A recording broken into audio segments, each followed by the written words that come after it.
গেল ২২ এপ্রিল ভারত নিয়ন্ত্রিত জম্মু ও কাশ্মীরের জনপ্রিয় পর্যটন কেন্দ্র পেহেলগামে বন্দুকধারীদের হামলায় ২৬ জন নিহত হওয়ার পর ওই দুই প্রতিবেশী দেশের মধ্যে উত্তেজনা বেড়ে গেছে। এই হামলায় পাকিস্তানের মদদ থাকার অভিযোগ তুলে ভারত দেশটির বিরুদ্ধে বেশ কয়েকটি পদক্ষেপ নিয়েছে। পাল্টা ব্যবস্থা ঘোষণা করেছে পাকিস্তানও।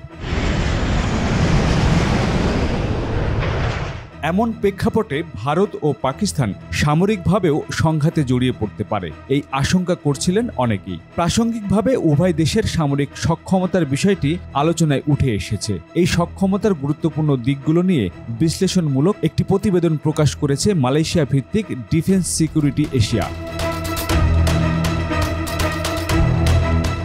গ্লোবাল ফায়ার পাওয়ার সূচক ২০২৫ অনুসারে করা এই প্রতিবেদনের ডিফেন্স সিকিউরিটি এশিয়া ওয়েবসাইটে ২৫ এপ্রিল প্রকাশ করা হয়। প্রতিবেদনের উল্লেখযোগ্য অংশগুলো ছিল: র্যাঙ্কিংয়ে ভারতের অবস্থান, দেশটির বড় জনসংখ্যা, বৃহত্তর প্রতিরক্ষা বাজেট ও বিস্তৃত পরিসরের সামরিক সম্পদের প্রতিফলন। অন্যদিকে পাকিস্তান ছোট অর্থনীতির কারণে নানা সীমাবদ্ধতা ও বৈদেশিক সরবরাহকারী, বিশেষ করে চীনের উপর নির্ভরশীলতা সত্ত্বেও ভারতকে মোকাবেলায় কৌশলগত বিষয়গুলো মনোযোগী।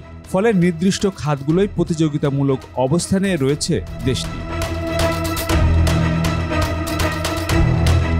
সামগ্রিক সামরিক র্যাঙ্কিং ও সক্ষমতা সূচক জিএফপি ২০২৫-এ ৬০টির বেশি বিষয়ে জনশক্তি, সামরিক সরঞ্জাম, অর্থনৈতিক ও ভৌগোলিক অবস্থান ইত্যাদির ভিত্তিতে ১৪৫টি দেশকে মূল্যায়ন করা হয়েছে।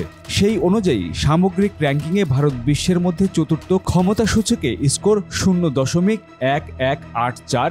এক্ষেত্রে পাকিস্তান বিশ্বের ১২তম, স্কোর ০.২৫১৩।